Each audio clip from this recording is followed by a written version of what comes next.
What's up, everybody? Welcome back to History Valley and MythVision. Jacob, what's up, brother? Oh, good, Derek. How about you? Good, good. We are discussing Luke Acts today, and it's apparent borrowing to writing his own story from Josephus. And I've prepared a little bit of a presentation, so to speak, here that I'd be interested in taking people through. And I'm sure you have some stuff you would like to add to the picture, and we have discussions about all of the details and things like that. And of course, take your questions, your comments along the way via super chat. We greatly appreciate that. How you doing? Yeah, I'm doing really good, Derek. How about you? Good, good, man. Good. Been hitting the gym again lately, and getting a lot of exercise. Sore right now, real sore. But you got to do what you got to do. So, anyway, Right. when do you want to begin? Do we want to start right away? Sure, I'm ready to go if you are. Okay. I just hate leaving people hanging, and I wish early birds, showed up, but usually it takes 5-10 minutes before people start trickling in, and they usually miss the first start of the live streams. And so I always get these comments after, why didn't you just start right away? Well, because there's only 40 people here. And I wish people got here earlier. I think it would help the videos get out there more into the algorithm faster if we had people showing up earlier on time for our live streams. But you got to do what you got to do. So let's just begin now. Early bird gets the worm, as we said before. And let's bring this PowerPoint slides up. So we have the title, right? We simply are saying Luke Acts borrowed from Josephus, and why that dates it after 95 CE. Really, let's just say second century. I said Yeah, 95 because God knows, I mean, if he published it in 93, 94, it's very unlikely Luke had a copy in 1 year. I just grant 6 years and say second century, sure. just to be safe. Okay. So I'm going to go ahead and switch it here to this opening question, slide 2, and then I'll ask, if you don't mind, Jacob, from here on out, I'll just say next slide, Yeah, and we'll go from there. Okay. sounds good. So here's the question on the table today, ladies and gentlemen. Did the guy who wrote Luke and Acts have a copy of Josephus, or read Josephus somewhere, came across Josephus somehow? That's the question. And that's how he wrote his material. So next slide. Because if he did, that changes everything. It means Luke Acts was written after 93 CE, when Josephus finished Antiquities.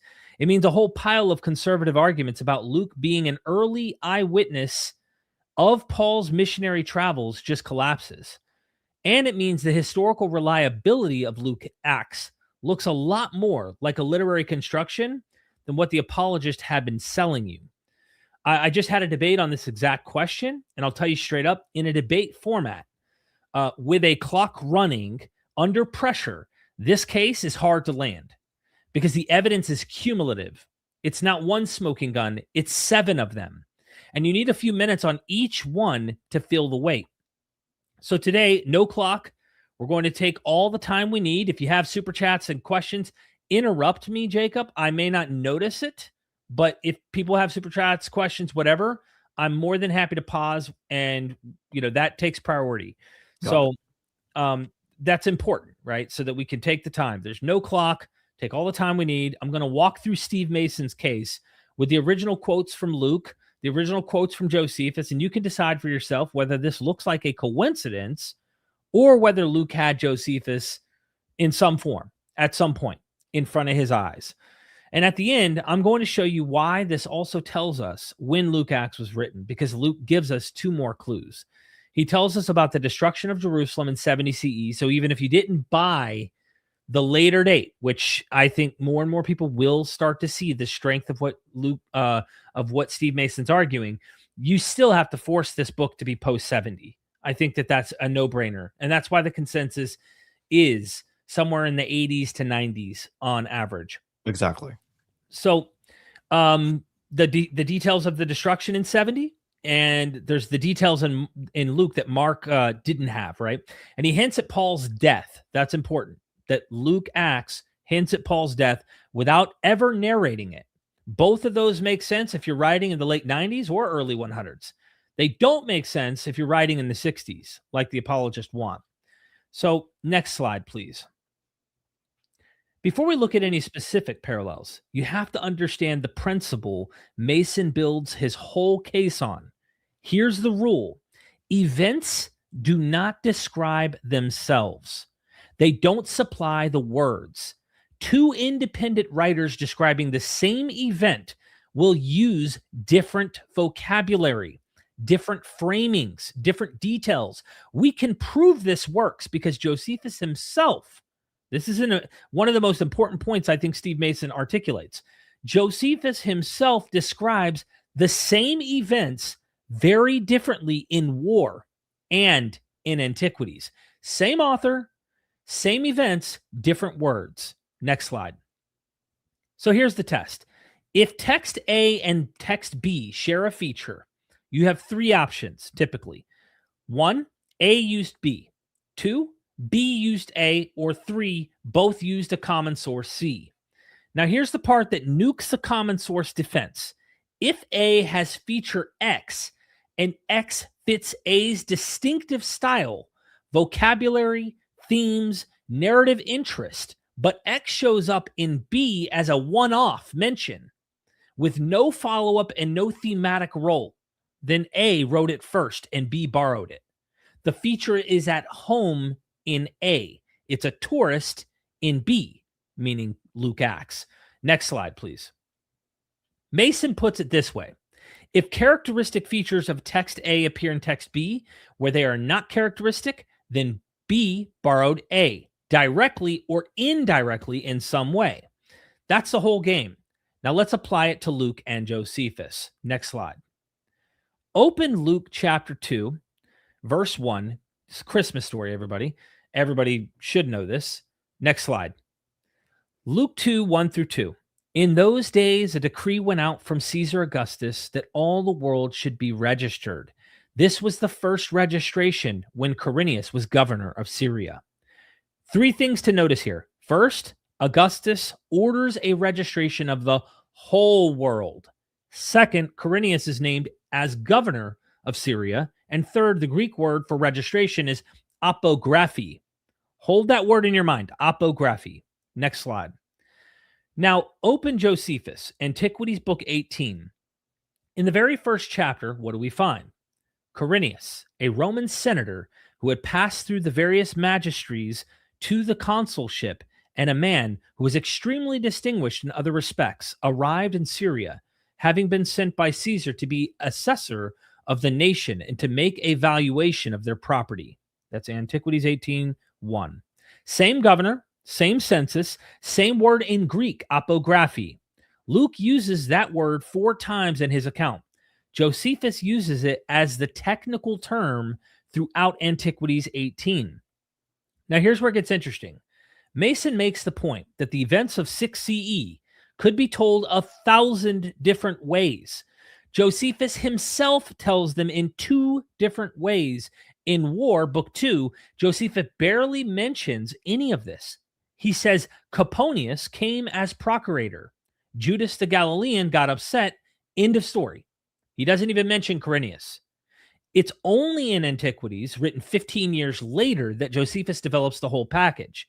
Quirinius as governor, the province-wide property registration, Judas the Galilean leading the revolt, the high priest Joazar trying to calm the people down. All of that is unique to Antiquities. So Josephus doesn't even agree with Josephus on what he's going to write when he's detailing an event. Next slide. And this should be the worldwide census problem. Are we in alignment? Yeah. Okay. All right. And what does Luke do? He grabs the Antiquities version, Quirinius, census, even the same Greek word. But Luke gets one thing wildly wrong. He claims this was a worldwide census ordered by Augustus, requiring people to travel to their ancestral homeland. Pause on that. We need what? Imagine telling 50 million people across the Roman Empire that they have to pack up their families and travel to whatever town their ancestor lived in 1,000 years ago. The Roman economy would collapse in a week. It never happened. It couldn't have happened. There's no record of it in any other source. Augustus didn't do this. But what did happen Quirinius did a property registration in Syria, including Judea in 6 CE. That's what Josephus describes in detail, great detail. Luke knew that detail. He just didn't understand it. He had to get Joseph from Nazareth to Bethlehem somehow. So he turned a regional Syrian property assessment into a worldwide travel mandate. This is what Mason calls vestigial use. The Quirinius reference fits Josephus's detailed narrative perfectly. In Luke, it's a dangling thread that creates a historical absurdity. That tells you which way the borrowing went. Next slide. This one, for me, in my opinion, is the most damning piece of evidence. Acts chapter 5. Gamaliel is making a speech to the Sanhedrin, telling them to leave the apostles alone. Listen to what he has to say. Next slide. Acts 5, 36 to 37. For before these days, Theudas rose up, claiming to be somebody, and a number of men, about 400, joined him. He was killed, and all who followed him were dispersed and came to nothing. After him, Judas the Galilean rose up in the days of the census and drew away some of the people after him. Notice Theudas first, then Judas the Galilean after him. Next slide. Now here's the problem. Gamaliel is supposedly making this speech in the early 30s of the Common Era, right after the resurrection, some year or two after the resurrection. The historical Judas the Galilean led his revolt in 6 CE. Fine, there's no problem with that. But the historical Theudas, Josephus tells us exactly when Theudas, spelled identical to what Luke spells. I know that me and Jacob have something to discuss about this in a little bit, but this is an important detail. The same identical name appears in the same passage in Antiquities 20. And you're going to notice this guy was active after Gamaliel talks. What? Was Gamaliel seeing a decade into the future? Here's what it says. Now it came to pass, while Cuspius Fadus was procurator of Judea, that a certain magician whose name was Theudas persuaded a great part of the people to take their effects with them and follow him to the river Jordan. For he told them he was a prophet, and that he would, by his own command, divide the river and afford them an easy passage over it. Antiquities 20:97. Cuspius Fadus was procurator from 44 to 46 CE. So Theudas got himself killed somewhere around 45 or 46 CE, which means Gamaliel in the early 30s CE is referring to a man who hasn't risen up yet. He's predicting the future, which would be impressive if Luke wasn't clearly using this as a casual historical example. So Luke gets the chronology backwards. Theudas didn't come before Judas. Theudas came 40 years after Judas. How did this happen? Next slide. Open Josephus, Antiquities Book 20. Read paragraph 97 about Theudas. Then read paragraph 102. Just 5 sentences later, watch what happens. Quoting it. Then came Tiberius Alexander as successor to Fadus. And besides this, the sons of Judas of Galilee were now slain. I mean of that Judas who caused the people to revolt when Quirinius came to take an account of the estates of the Jews. Antiquities 2102. Right after Theudas, Josephus mentions Judas the Galilean. Theudas first, then Judas. Exactly the order Luke puts them. And in fact, I think this is an important moment to just show everybody. I made this image. I've shown this before. On the left bottom, Theudas gets mentioned. 5 sentences later, Judas the Galilean gets mentioned. You can see the same wrong order in Acts. Why? Because Josephus is doing a flashback. He's flashing back to the time about a guy named Judas who led a revolt during Quirinius's taxation. So he's not a fan of that. But his sons get executed. So he has a reason to bring the guy's name back up. Luke must have half-assed read Josephus and got the order wrong, or was careless in his assessment on what happened historically here. Because his whole intention of having Gamaliel say the speech of, well, there was a man named Judas and there was a man named Theudas, had nothing to really do with the historical, like, you must trust this guy is telling you what really happened. His point is theological, and it's saying many have come and gone. Many have said they're prophets. Many have said they have powers, and they got killed. Brethren, if you fight against this movement and it is of God, you will become theomakoi, God fighters. Don't do it. Let God take care of them. Don't catch yourself fighting against God. It's a theology thing. It's not a historical, precise historical statement. So now think about what this means. The actual chronological order is Judas in 6 CE, Theudas in 45 CE, but the order they appear in next to each other in Antiquities 20, Theudas first, Judas mentioned right after. That is the order Luke gives, as I was pointing out. Next slide. Here's the clincher Mason brings up. The name Theudas is rare. It does not appear in any text before Josephus and Acts. It's a Greek shortened form of Theodorus that doesn't become fashionable until the 2nd century of the Common Era. So Luke didn't get his name from oral tradition. He didn't pull it from common memory. He got it from the only source that had it, Josephus. In a debate, I had to rush through this one. I want you to feel the weight here. Same two names, same wrong order, same source for one of the names. Anybody who tells you Luke didn't read Josephus needs to explain this without the word coincidence. They can't. Next slide. Luke 3, verse 1, the famous synchronization. Luke wants to date when John the Baptist starts preaching, so he name drops every Roman and Judean official he can think of. I really wish I'd have thought this one up when I was critiquing Wes Huff, because this is an important point that Wes Huff acted like, oh, it's impeccable historical, evidence of getting everything correct. No. Next slide. On screen, you should see Luke 3:1. In the 15th year of the reign of Tiberius Caesar, Pontius Pilate began being governor of Judea, and Herod being tetrarch of Galilee, and his brother Philip tetrarch of the region of Iturea and Trachonitis, and Lysanias tetrarch of Abilene.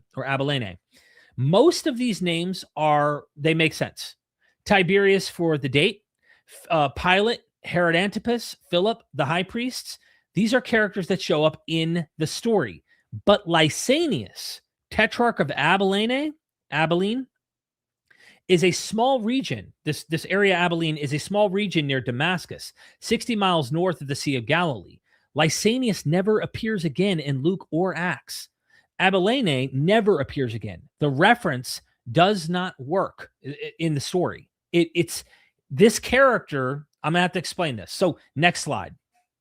So worse than that, the only Lysanias of Abilene we know about, the one who was actually tetrarch of that region, was executed by Mark Antony in 33 BCE. That is 60 years before John the Baptist starts preaching. Luke is dating John's ministry by referencing a guy who was dead before Augustus became emperor. Apologists have spent hundreds of years trying to prove there was a second Lysanias around 30 CE. There's basically no evidence for one. Some inscriptions are debated. None of them clearly establishes a contemporary Lysanias. So why does Luke mention this guy? Next slide. Open Josephus. Watch what he does. Josephus describes the original Lysanias executed in 33 BCE. Fine. But then Josephus keeps calling that whole region the Tetrarchy of Lysanias for the next century after Lysanias is dead. Caligula gives the Tetrarchy of Lysanias to Agrippa I in the 30 CE. Claudius confirms Abila of Lysanias to Agrippa. Claudius gives Abila, formerly the Tetrarchy of Lysanias, to Agrippa II. And here we're reading from Josephus. Caesar, Claudius, also bestowed on Agrippa his whole paternal kingdom immediately and added it to Abila of Lysanias, Antiquities 19:275. Josephus uses Lysanias as a regional label, the way we'd say the Carolinas, long after King Charles is dead.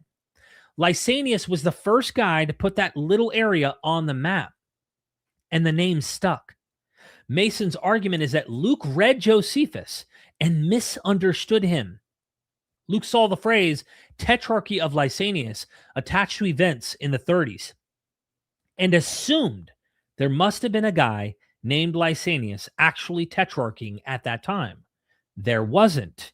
The territory was a place name. The man had been dead for 60 years. And here's the kicker, all right? Why would any source other than Josephus mention this? Lysanias is irrelevant to John the Baptist. He's irrelevant to Jesus. He's irrelevant to Acts. The only reason for him to appear in Luke 3 is that the author was reading Josephus, saw the name attached to that region, and dropped it in to sound informed. It's name dropping. Luke does it constantly, and here he name drops the wrong guy because he didn't understand what he was reading. Next slide. Acts 21. Paul has been arrested in the temple. Roman soldiers grab him, and as they're hauling him up the steps to the Antonia fortress, the tribune asks him a really weird question. Next slide. Acts 21:38 says, "Are you not the Egyptian then who recently stirred up a revolt and led the 4,000 men of the assassins out into the wilderness?" The Greek word translated assassin is Sicarii, plural. Sicarius, singular. The 4,000 men of the Sicarii led by the Egyptian into the desert. Next slide. This sequence is a mess if you know anything about first century Judea. 3 things in it: the Egyptian, the Sicarii, the desert. In Josephus, all 3 exist, but they're 3 completely different things. Sicarii, Latin word for sica, a curved concealed dagger. Sicarii are urban assassins. They blend into festival crowds in Jerusalem. Get next to a target, draw the dagger, sneak up, stab, walk away into the chaos. The first famous victim was the high priest Jonathan, killed under Roman governor Felix in the late 50s of the Common Era. Now, mind you, Josephus mentions they are in the 50s, that this idea of these assassins, the Sicarii, never appear in history till the 50s. So what's Luke talking about when he mentions Sicarii in the 30s? What's going on? This makes no sense chronologically, historically. Anyway, keep going. The Sicarii are not freedom fighters. They're stealth murderers in cities. They do not march in the desert. They do not have armies of 4,000. That's not what they are. Next slide. Now the Egyptian, different guy, different category. Josephus describes him in War Book 2. Quote, "The Egyptian false prophet led after him 30,000 men that were deluded by him. These he led round about from the wilderness to the mount which was called the Mount of Olives, and was ready to break into Jerusalem by force." That's in War 2, 261. So the Egyptian is a charismatic prophet who promises miracles. He gathers followers in the wilderness, marches them to the Mount of Olives, plans to enter Jerusalem and overthrow the Roman garrison. Josephus says he had 30,000 followers. Luke says 4,000. They got into the desert and out of the desert, but they're a prophetic movement, not an assassination cell. And the desert wanderings, 3rd category. Josephus mentions a series of false prophets who led people into the wilderness, promising signs and miracles. These are messianic figures. They're not Sicarii. They're not assassins. They're prophets. So in Josephus, you've got 3 distinct phenomena: stealth assassins in the city, the Egyptian as one of the desert prophets, and generic desert miracle workers, 3 different things. In Acts, Luke fuses all 3 into one sentence: the Egyptian who led the Sicarii into the desert. That's logically impossible. It's like saying the bank robber who led the football team into the swimming pool. The categories don't combine. So how did this happen? Open Josephus War Book 2. Paragraph 254 starts with the Sicarii, the urban assassins. Paragraph 258 immediately after talks about the false prophets who led people into the wilderness. Paragraph 261, 3 sentences later, introduces the Egyptian, specifically as one of those false prophets. Now do the same thing in Antiquities 20. Paragraphs 162 to 165, Sicarii. Paragraphs 167 to 168, false prophets in the desert. Paragraph 169, the Egyptian. All three things appear back to back in both Josephus's histories. Sicarii, desert prophets, the Egyptian. 3 paragraphs in a row, twice. Luke read those paragraphs. He saw 3 exotic-sounding things in close proximity. He didn't understand they were 3 different things. He fused them into one dramatic line for the tribune to throw at Paul. The Egyptian who led 4,000 Sicarii into the desert. It sounds informed. It sounds like the author knows insider details about Judean rebel groups. The audience can't fact-check him because the audience has never heard of any of this. Next slide. So here's another smoking gun within the smoking gun. The word Sicarii is Latin. It's a transliteration from Latin into Greek. No Greek author transliterates this word except Josephus. Josephus uses it 19 times because he's writing in Rome for a Roman audience that knows what a Sicarius is. He calls these guys Sicarii because his Roman readers would understand the scare word. There's no other Greek author who picks up this word. Nobody, until Luke uses it in Acts 21. One time, in a context that doesn't even make sense. Where did Luke get a Latin loanword that exists nowhere in Greek literature outside Josephus? Take a wild guess. Next slide. This one is more subtle, but once you see it, you can't unsee it. And in fact, when I spoke to Steve Mason on the phone just recently, he believes this is the most powerful piece of evidence, but you have to know a lot more about the language in order to recognize the strength of it. He thinks is the best one. Okay, let me give it to you. Josephus has a literary signature. He likes the rule of 3, and he constructs Judean society around 3 philosophical schools: Pharisees, Sadducees, Essenes. He calls these 3 schools hieresis, philosophical sects. He compares them to Greek philosophical schools. Here's the thing. Nobody else does this. Look at every other ancient source on Pharisees and Sadducees, the other Gospels, Paul's letters, the rabbis. Pharisees and Sadducees are described as opposed parties. There's no third group. Look at every other ancient source on Essenes. Philo describes them. Pliny the Elder describes them. They're a separate community. There's no triad. The 3 schools framework is Josephus's invention. It's how he organized Judean philosophy for his Greek and Roman readers, who are used to thinking about Stoics, Epicureans, and a third school.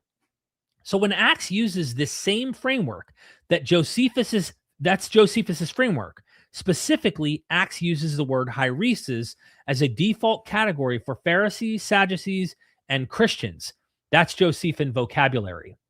Next slide. But here's where it gets really good. Listen to Acts 26, verse 5. Paul is speaking to King Agrippa II. Here's what it says. They have known for a long time, if they are willing to testify, that according to the strictest party of our religion, I have lived as a Pharisee. The strictest party. In Greek, and I'm going to butcher this here, maybe you can help me with the first word here, Jacob. I believe it's akrabistein, something like that. I think akrabistaton is more likely the right way of pronouncing it. Yeah, akrabistaten Harrison. I hope I'm properly doing the best I can there with someone who's not proficient in Greek. The most precise sect. That's a superlative. Most precise. Implies at least 3 things being compared. Next slide. Now open Josephus. The Pharisees, who are considered the most accurate interpreters of the laws and hold the position of the leading sect, War 2, 162. And then the Pharisees were considered the most accurate interpreters of the law, Life 191. Josephus uses this phrase, the most precise interpreters of the laws, 4 times across his works, and he applies it specifically to the Pharisees within his 3-school framework. The most precise of the 3, Pharisees, Sadducees, Essenes. Luke picks up this exact framework, 3 schools. Pharisees as the most precise, the superlative, the hieresis vocabulary. Next slide. Then Acts 26:5 hits you with one more Josephine fingerprint. Paul says, I lived as a Pharisee in our religion. The Greek word for religion here is threskia, Mason points out that threskia is overwhelmingly a Josephus word. All across all the Greek literature before Josephus, it appears literally only 23 times. Josephus alone uses it 91 times. It's his preferred term for Judean piety. And here it is in Acts 26. So in one verse, you have the three-school framework, the most precise label for the Pharisees, the hieresis terminology, and the threskia vocabulary, 4 Josephine fingerprints in 15 Greek words. That's not coincidence, ladies and gentlemen. That's Luke writing what Josephus has in mind. And I think it's important to point out again, if you go look at the Gospels, the treatment of the Pharisees with the Sadducees, etc., is unique and different to that of Luke Acts. What Luke Acts does is mimic what we have in Josephus. Next slide. So we're going to have some objections, right? Let me still man the other side because the apologists have responses, and I want you to know what they are and why they fell. Next slide. Response 1. Maybe Josephus borrowed from Luke. Reverse the dependence. This one is dead on arrival. All right. Josephus has full narratives with elaborate detail. The Quirinius census takes up a whole opening chapter of Antiquities 18 with names, dates, motivations, the high priest Joazar, the consequences. The Sicarii get 19 mentions across his works with detailed descriptions of their methods, their weapons, their victims. Theudas gets a paragraph with his prophecy, his followers, his beheading. The 3 schools framework runs through war, antiquities, life, and against Appian. In Luke Acts, all this material appears as one-liners. Quirinius, 1 verse. Lysanias, half a verse. Sicarii, 1 sentence. The most precise Pharisee, two verses. If Josephus borrowed from Luke, you would have to believe that Josephus took a half sentence about Lysanias from Luke 3 and built 50 mentions across his books. You have to believe Josephus took one weird tribune question and built 19 reference Sicarii narrative. That's not how literary borrowing works. The richer, more developed source is the source. Josephus. Next slide. Response 2. Maybe they both used a common source, the lost source defense. This was standard scholarly view 100 years ago. Why? Because back then, nobody cared about Josephus's literary craft. They thought he just collected facts that floated in the air, ready for any author to pick up. So if Luke and Josephus had similar material, they both grabbed from the same data pool. That defense doesn't survive contact with actual data. The features that show up in Luke aren't neutral facts. They're Josephine literary constructions. The 3 schools framework is his structure. Calling Theudas a generic rebel is his framing. Using Latin Sicarii is his Roman audience choice. Using threskia for piety is his vocabulary. If Luke and Josephus used a common source, that common source would have to look exactly like Josephus. It would need to have his literary signatures, his vocabulary choices, his 3-school structure, at which point you've just described Josephus. That's what me and Steve Mason have talked about endlessly. Why are we inventing an extra source we have no evidence for? Occam's razor, ladies and gentlemen. And by the way, that source would look identical to the one we already have. Postulating a lost source when it would look exactly like Josephus anyway? So again, I would just say Occam's razor. If you have a known source that explains the evidence, don't invent unknown sources that look identical. Next slide. Before we get to the next slide, would you have a super chat? Perfect. Before we get to that, Justina, thank you for becoming a member. Vacan, thank you for gifting 5 History Guide memberships and also 5 MythVision memberships. Rock on. Vacan, thank you for your super chat. Notice the conflict of interpreter of the law, the doers, say, of the law, and the false scribes and priests they called Essenes innovators for refusing to do propitiation animal sacrifices. Yeah, propitiation, excuse me. This is an important observation that both not only Bakken has been noticing for a while now, and I love what he's doing. If you haven't subscribed, make sure you do so. But scholars like James Tabor talk often about this whole animal sacrifice, the propitiation blood stuff, and how this is related to the lying pen of the scribes. A lot of these priestly scribes who are trying to, I guess you'd say, maybe, I don't want to like act like we can compartmentalize their minds. They may actually believe in blood magic and have some kind of strange blood idea in their worship and their religion. But many of them said, hey, no, we're not into, blood is not necessary to propitiate for sin. Doers of the works of the law, like doing the right thing. And one of those things is the basic things you do here in the New Testament, which is the idea of helping the widow, helping the poor, being kind, and that's good religion, right? In that alone is an atonement by many people, that just by being and doing good, doing the works that are righteous, that alone is an atoning thing, and not necessarily the animal propitiation or blood sacrifice stuff. And I think James Tabor is of the opinion that Jesus's whole temple scene, I want to call it, is due to animals being slaughtered inside the Jerusalem temple. And he sees it as, you're abusing your power. You're obviously doing it for greed and money, but you don't need this. I would want to mention one thing too, that Bakken mentioned in what I was presenting there. Notice the three schools. Notice what Luke Acts is making the third school, the Christians. Notice what Josephus makes the third school, Essenes. I mean, you have the Pharisees and the Sadducees in both, but in Luke Acts, he doesn't name the Essenes. He names the Christians. In Josephus, he names the Essenes, but he doesn't name the Christians. And I'm just saying, is Luke hijacking that and saying that they're the same in his observation? I don't know.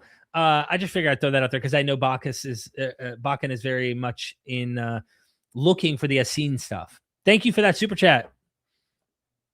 All right. You want me to continue? Yeah. Awesome. Okay. Mason's verdict on both responses in one line. You can't get there from here. Josephus has the material at home in his work. Luke has it as a tourist. Next slide. And this should be the slide why this dates Luke Acts after 95. Are we in the same boat? Yes. Okay. So, okay, we've established Luke read Josephus. Antiquities was finished in 93 CE. So at the very earliest, Luke Acts was written after 93 CE, probably mid-90s or later, for the book to circulate and get into Luke's hands, get read, get used, whatever. You know, I'm granting the 6 years and saying early 2nd century. That's 6 years after he publishes his work in Rome, and it starts to spread, and maybe it's hitting other libraries and people are copying it, or maybe this guy visited the area and read it and or heard it somewhere. So, but that's not the only evidence, okay? Luke gives us two more clues that point to this. I would say at least supports the late date. It doesn't date it past 93. The example we're going to start with is the destruction of Jerusalem. Next slide. Compare two passages, Mark 13, then Luke 21. Both are talking about the destruction of the temple. I think most scholars, that's like overwhelming consensus. Here's Mark 13:14. When you see the abomination of desolation standing where it ought not to be, then let those who are in Judea flee to the mountains. Vague, apocalyptic, abomination of desolation, that Daniel type language.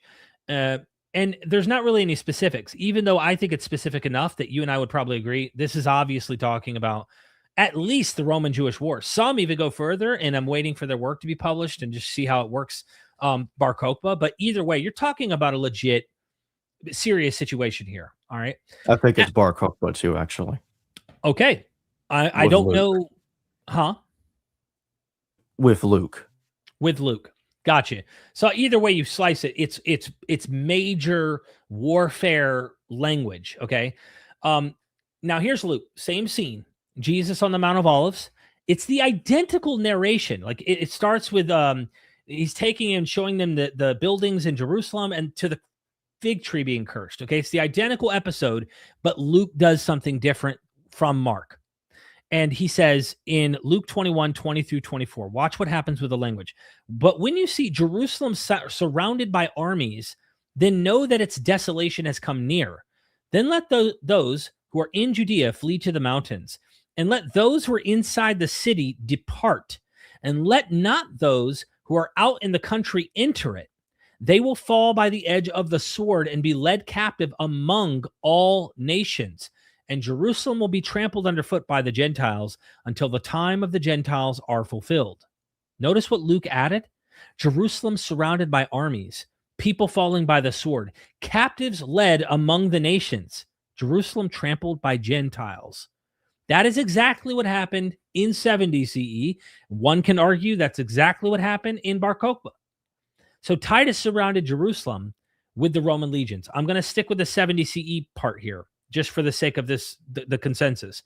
Titus surrounded Jerusalem with the Roman legions, built a circumvallation wall, slaughtered the population, took thousands as captives, paraded them in his triumph in Rome, burned the temple, trampled the city. Mark, written probably right around 70 CE or a little after, according to the consensus, has the apocalyptic vision, but not the historical specifics. Luke, writing later, knows what actually happened and updates the prediction to match the event. Next slide. Luke 19. Let's look at it. Jesus weeps over Jerusalem. In verse 43 to 44, it says, "For the days will come upon you when your enemies will set up a barricade around you and surround you and hem you in on every side and tear you down to the ground, you and your children within you, and they will not leave one stone upon another in you, because you did not know the time of your visitation." A barricade around the city, hemming in on every side, tearing the city to the ground, not one stone left upon another. This is not generic apocalyptic language. That is the Roman siege of Jerusalem. Josephus describes the very same circumvallation wall in War Book 5. So Luke knows the details of the Roman siege in 70 CE. He's not predicting the future. He's describing the past and putting the description in Jesus' mouth as prophecy. This is what scholars call Vaticanum ex eventu, prophecy after the event. It's a normal literary technique in ancient apocalyptic writing, and it tells you Luke wrote after 70 CE. Combined with Josephus parallels, it pushes the date past 90 CE, 93. All right, clue 2, next slide. Here's the part conservatives don't like to talk about. Acts ends with Paul under house arrest in Rome, preaching the gospel, the end. No execution, no martyrdom. Apologists love this. They say Acts must have been written before Paul died in 62 CE, because Luke would obviously have included the death if he knew about it.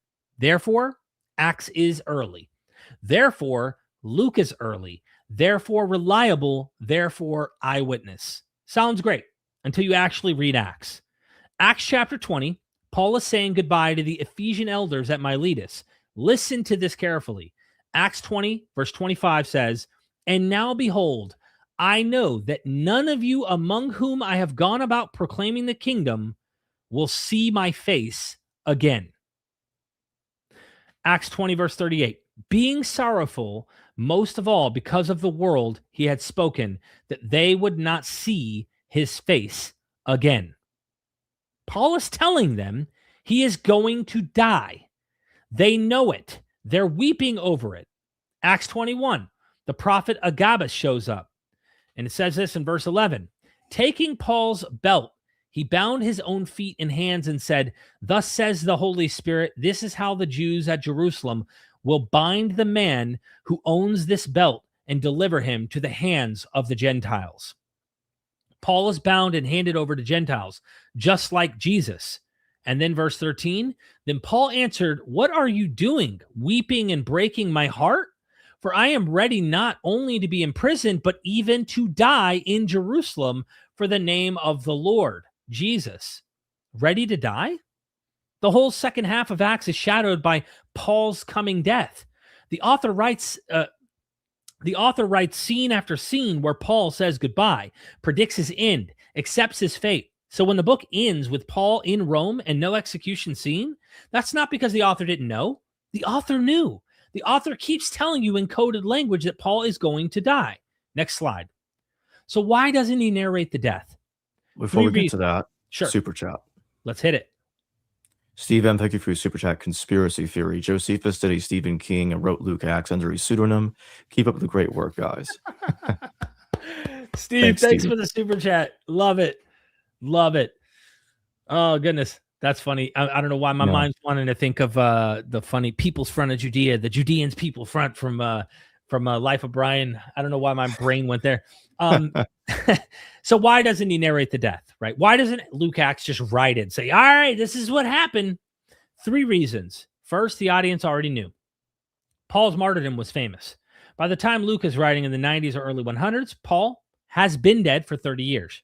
You don't have to spell out something everybody knows. Second, the literary purpose of Acts is to show the gospel reaching Rome. Acts 1:8, the ends of the earth. Acts ends with Paul preaching unhindered. It literally, the last word is that like the gospel has gone forth unhindered in Rome. That's a powerful proclamation. That's the climax. The point is the gospel has arrived. If you tack on an execution scene, you undercut the triumphant ending. Third, this matches the author's pattern. Luke deliberately chose to keep Jesus' biography separate from the church's later history. Mason makes this point really well. Luke saw the other gospel writers cramming later church concerns into Jesus' lifetime. And Luke decided, no, I'll separate them. Volume 1 for Jesus, Volume 2 for the church. He's careful about narrative boundaries. So ending Acts with Paul reaching Rome and not narrating his death is consistent with that careful structuring. Notice what this argument does to the apologetic position. The apologists want Acts written before Paul's death because Acts doesn't narrate Paul's death. Argument from silence. But Acts does foreshadow Paul's death repeatedly in detail with explicit speeches. The author knows what's coming. He doesn't just show it. That's a literary choice, not evidence of an early date. Mason is on the same page here, and so is Daniel B. Glover, who also wrote a peer-reviewed article debunking the earlier date. And so the broader consensus as well that places Luke Acts around 95 to 110. So with some scholars going as late as the 120s, 130s, even later some are, right? Based on possible influences from Marcion's gospel. Either way, you're nowhere near 62 CE. So whatever position you take, wherever you want to land on all that stuff, the liberty is yours. I'm simply going with what I think is concrete here. There's much more I can get into about Luke's motif and his goal. I mean, I can get into the fact that he doesn't want to narrate the death of Paul because he's already narrated the death of Jesus. And if you chronicle the parallels that go on between the life of Jesus in the Gospel of Luke and the life of the early church and their persecutions, you'll find a mirror that reflects what's going on in both stories. The significant point theologically for Luke is the resurrection of Jesus, not the atonement. That's Pauline. It's the resurrection. And if you have Paul die, and he does what the Acts of Paul did, decapitated him, milk came from his neck and all, then you have to narrate his resurrection as the Acts of Paul did. Guess what? You made a resurrection for Paul. Then there's nothing special for Jesus. Jesus is the only one who resurrects from the dead. So if you narrate the death of Paul and want to end it on a positive note, you need to resurrect him. It doesn't work. The other problem is, and we can get into so many weeds, people go, well, if you have to narrate the death of Paul, you have to narrate the trial of Nero. That doesn't help Rome, number one. In every case, Rome is the one getting Christians out of the trouble that they are supposedly in to finding out they are innocent. Rome is innocent. Christians are innocent. Who's not innocent?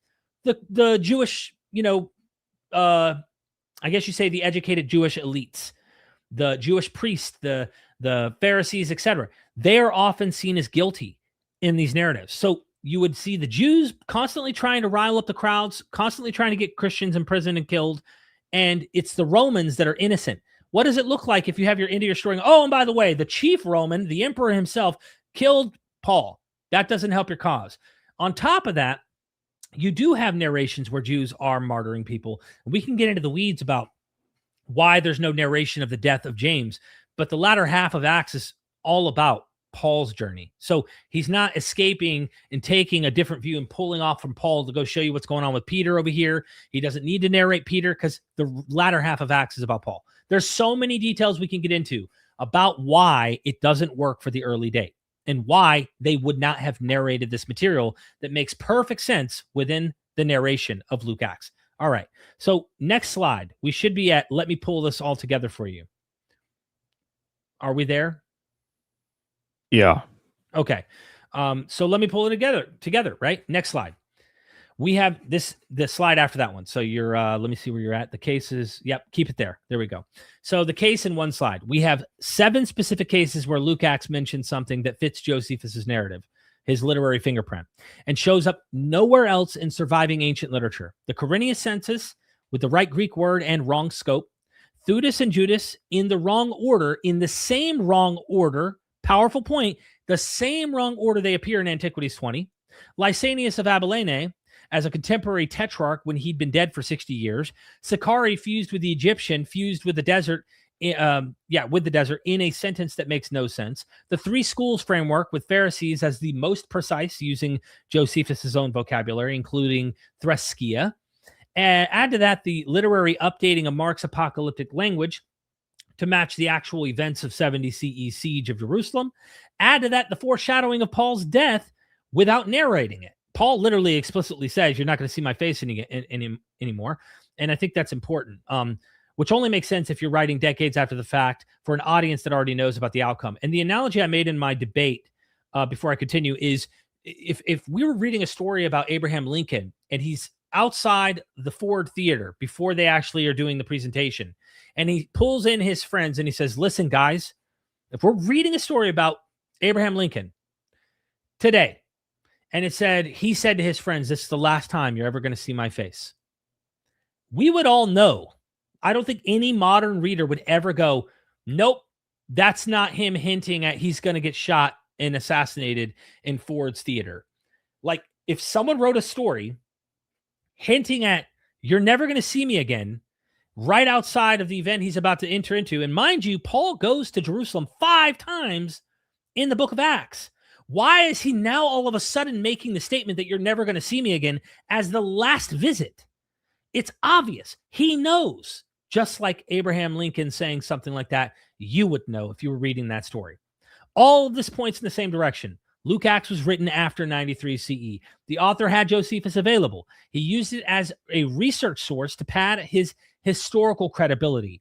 He sometimes got it wrong because he was working from memory or skimming. He blended things he shouldn't have blended. He put events in the wrong order. He inflated regional events into worldwide ones, Quirinius. But the literary fingerprints are unmistakable. In a debate, you have 10 minutes to land this case and somebody objecting in real time. It's hard to land. My first actual moderated debate ever in history, I chose this topic, which is a nightmare. It's an uphill battle to try and, convince, especially when your audience doesn't know this material. So today with the time, I had the time to lay this out. I think the case is overwhelming, and I hope that you have been convinced as well. Next slide. Mason puts it best, and I'll close with this. These are not free-floating data in some kind of neutral language and ready for anyone's use. They all bear the telltale marks of Josephus's literary construction. It seems, therefore, that Luke borrowed them, half-remembered or carelessly reworked from the most famous Judean author of his day to help shore up his credibility as a writer, end quote. Next slide. That's the case. Luke read Josephus. He wrote after 95, at least, I'd say early 2nd century. The early dating argument from a missing Paul death scene falls apart the second you actually read Acts 20. And the historical reliability of Luke-Acts looks a lot more like a literary project than what the apologists have been telling you, that this is like bona fide historical reportage, someone running around with a stenographer detailing what actually happened. We can get into the passages and explain why that doesn't hold up either in the actual text to see where did he go? Where did this third person plural disappear to? We can get into all that stuff if you want to, Jacob. But anyway, next slide. I just want to say thank you to everybody. Drop your thoughts in the chat, super chat your questions, comments, critiques, whatever, challenges. It's all good. Let's get into it. And thank you for your patience, Jacob, and doing this for me. I really appreciate it, man. Oh, no problem, man. Of course.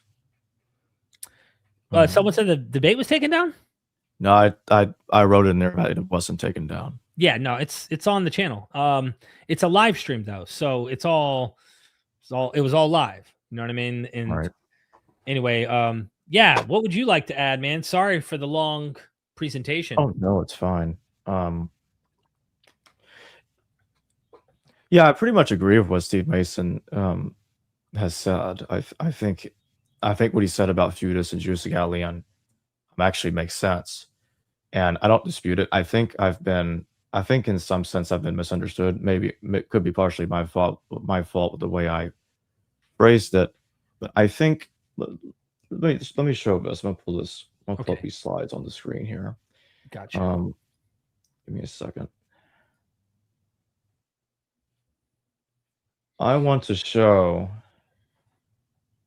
that I want to show another character that Josephus talks about that I think played a role in why Acts made that mistake with Theudas.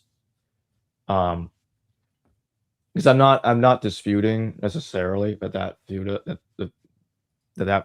is the same guy and that Acts was wrong, but I think there might be another reason on top of the one you've brought up earlier. Okay. So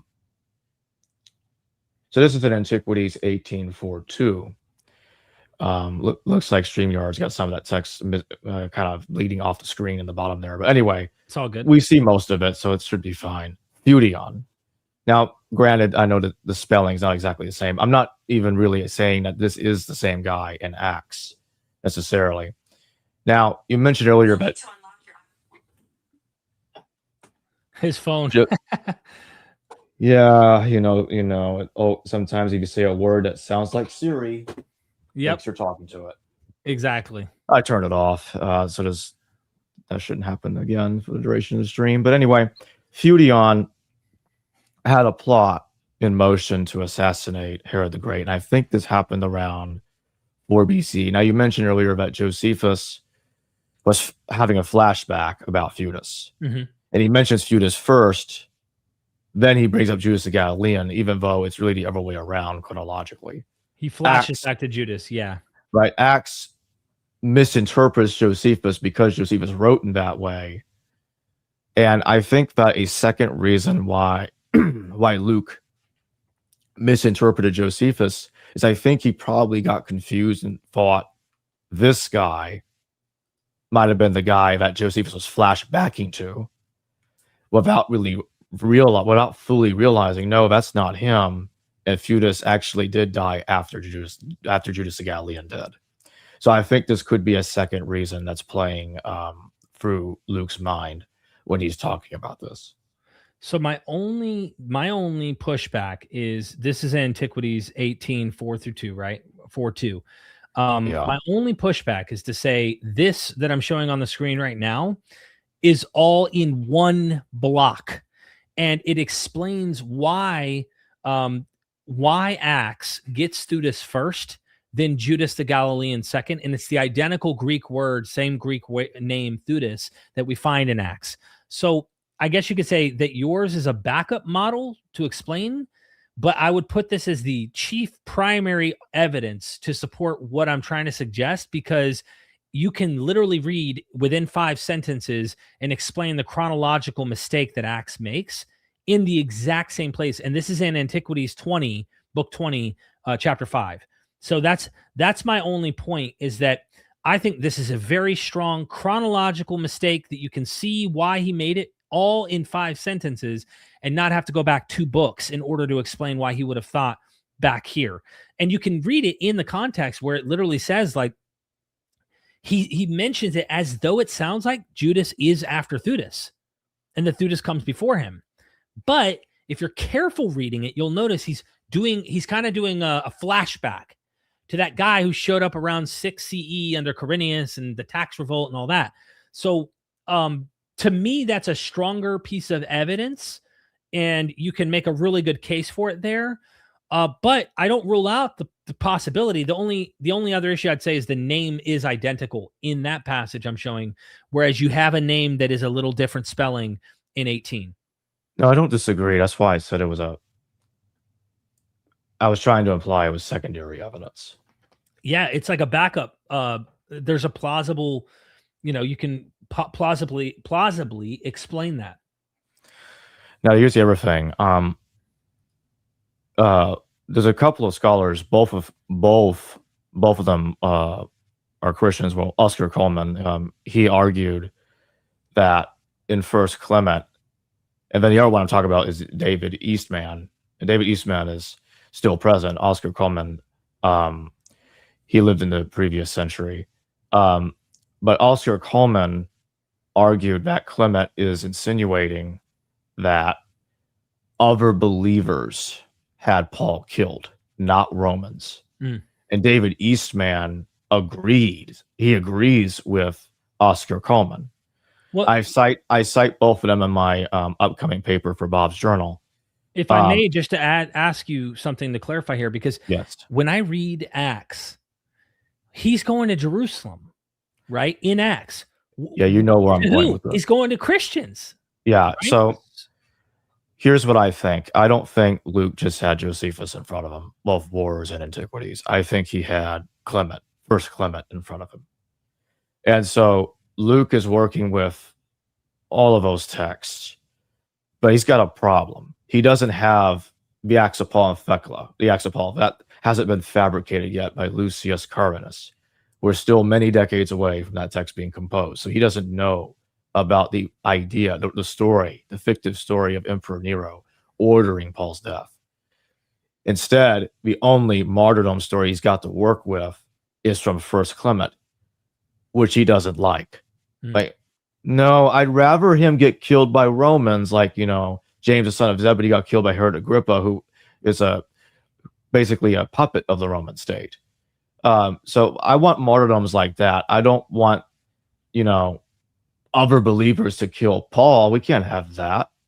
That's a bad idea. In the same way that I don't think Acts wants to talk about the attack on James. We've talked about this many times before, because Paul was involved in that attack. And instead, what we get is a story about Stephen and his stoning. But anyway, the point that I'm making is this text was a thorn in Luke's side. And again, here's the other thing I wanted to bring up. Luke brings up in the beginning of his gospel, he uses the Greek word poloi. That he has many poloi sources. That is a problem for those arguing that Luke is before Josephus, because Luke knows many sources, as he admitted. And those many sources can not just include Mark and Matthew and First Clement, but also Josephus and Paul's letters.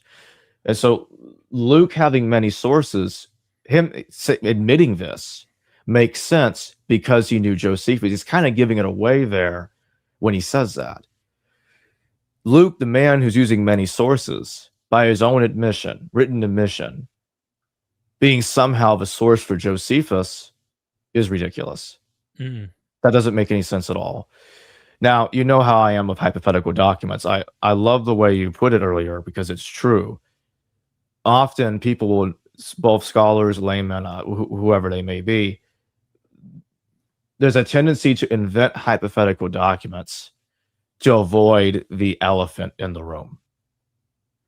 In the same way, I reject this common source for Luke and Josephus in the same way I reject Q, M, L, Proto-Luke, Proto-Mark, Proto-Matthew, Proto-John, and the zillion other hypothetical documents, because we don't have proof that those documents exist. Now, we have lost text, not denying that, but the point that I'm making is we cannot know what is in these lost documents. It cannot be justification for us to create and invent hypothetical documents, because we know we've lost so much from the ancient world. We have to work with what we have to work with. I'm going to paraphrase the late Jacob Neusner. Come back to this right here. Yeah. Okay. Yeah. The late Jacob Neusner, he said, I'm paraphrasing, but he said something to the effect of, we don't know what we don't have. He said something like that. And I agree. And so the simpler argument is that Luke knew Josephus. In the same way, Luke knew Matthew, or you can take the other view that Matthew knew Luke. I go with Luke knew Matthew at present. So that's my point. It's a simpler argument because we're using what we have, and we're not inventing documents that we cannot substantiate. Yeah, I would just say this, okay? I'm not a philologist, all right? I don't pretend to know whether or not Q for sure existed or didn't exist. But if we're comparing both the Josephus and Luke Acts borrowing from Josephus versus all of the countless philologists who've attempted to reconstruct a Q, or even say there was a Q without reconstructing it, who think there probably was some prior source, that actually has weight in the academic world, even if people disagree with it and say, hey, no, I prefer a Farrer hypothesis, Occam's razor, whatever. That actually at least has some precedence within academia. When you look into this whole Josephus, Luke Acts stuff, I spoke to many hours hanging out with Steve Mason on the phone, going for long walks and stuff. And he pointed out, he says, there's never been two things. So scholarship has never taken serious the idea that Josephus borrowed from Luke Acts.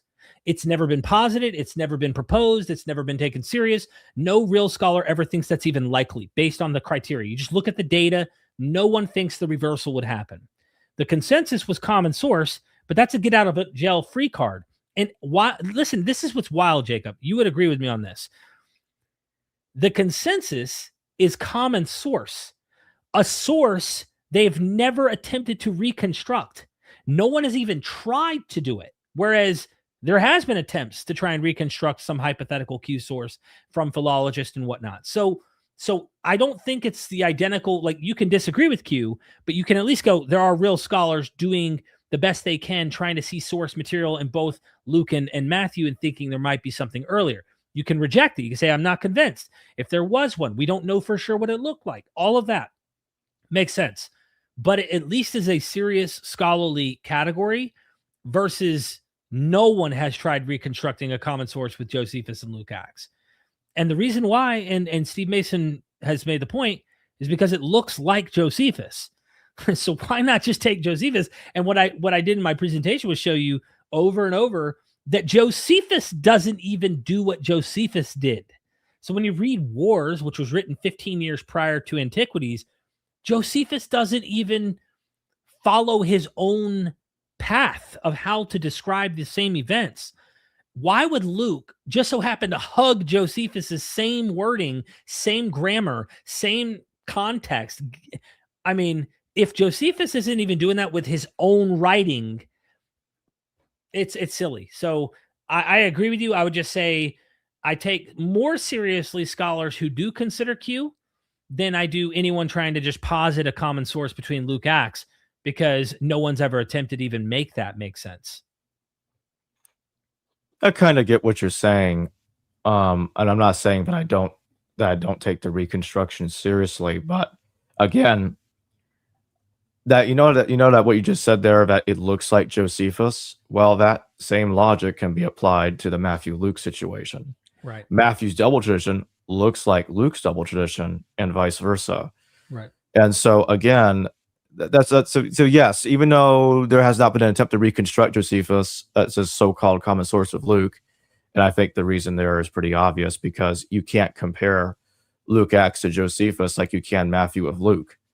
The data isn't equatable, in which Matthew and Luke has the entirety of the other's double tradition.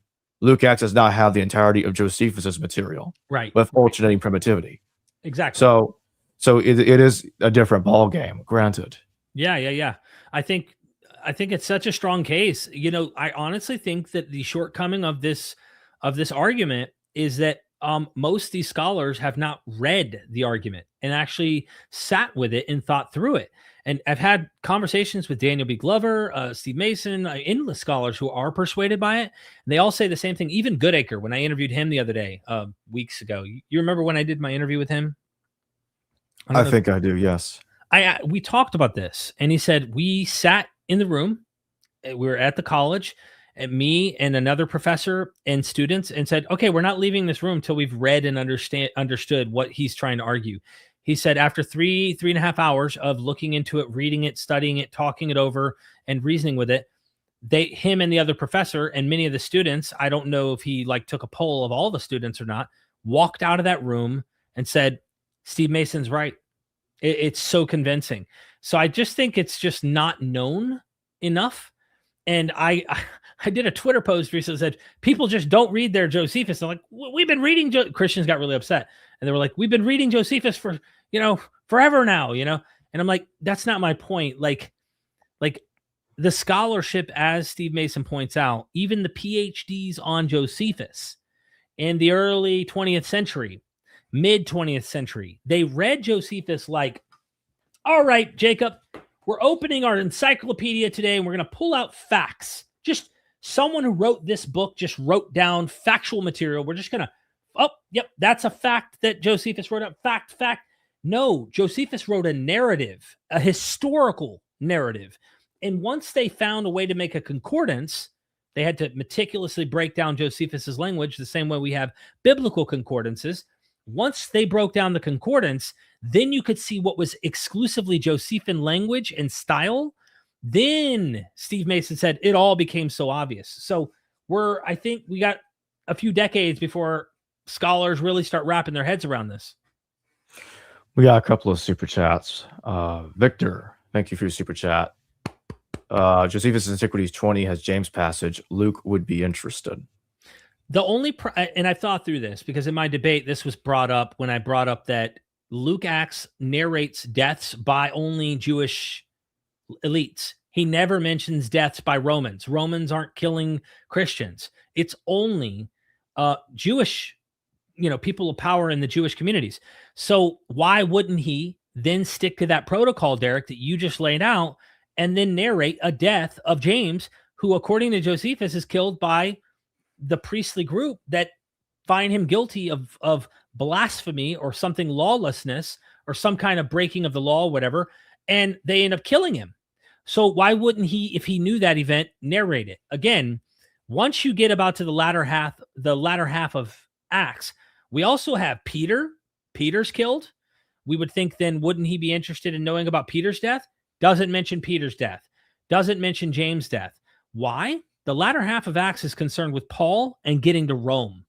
He's not shifting. Like if the narrator occasionally broke from Paul and said, hey, and back over here, Peter was doing this. And also over here, James was doing this. Cool. The sole lens is focused on Paul and Paul alone. So I think he knows about all their deaths, or at least has heard traditions about all of them. In his literary work, he has no interest in narrating them. He wants you to know the gospel has made it to Rome unhindered. And likely this is a proto-Catholicizing text. So the church in Rome is rooted, it's grounded, it's divinely sanctioned. You even have people like Gamaliel saying, if it survives, brothers, don't be theomachoi. Like he passes, by the way, all the 7 trials. He's like 5 to 7 trials. Paul gets tried by every person and found innocent. There's all sorts of things. So I just think that he probably was personally interested in these topics, but not for his narration. The other thing that I think is going on, and I'm not going to spend too much time talking about this because it's very complicated and we've covered this before, and we will again when the paper is finished. But I think that Luke actually, I think that Luke didn't think that the James and Josephus, despite what Josephus wrote, I don't think he thought that was actually James. Oh, really? I think that's another reason why he didn't talk about it. But that's a long story about why I think that. Interesting. There's another super chat. Constellation Pegasus, thank you for your super chat. Class 3. What happens when neutron stars collide? Are there new elements created that weren't there before? Have we actually seen an active creation about this? Somebody needs to make a video.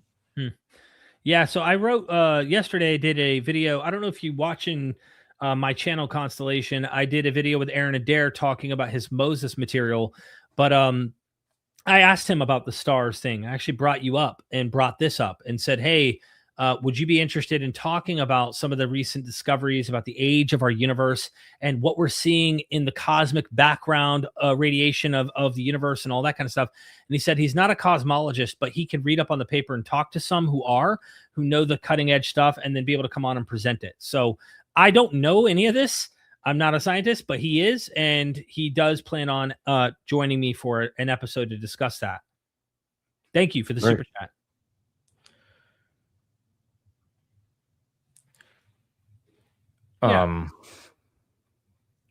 There's another thing that I want to pull up. So you see this?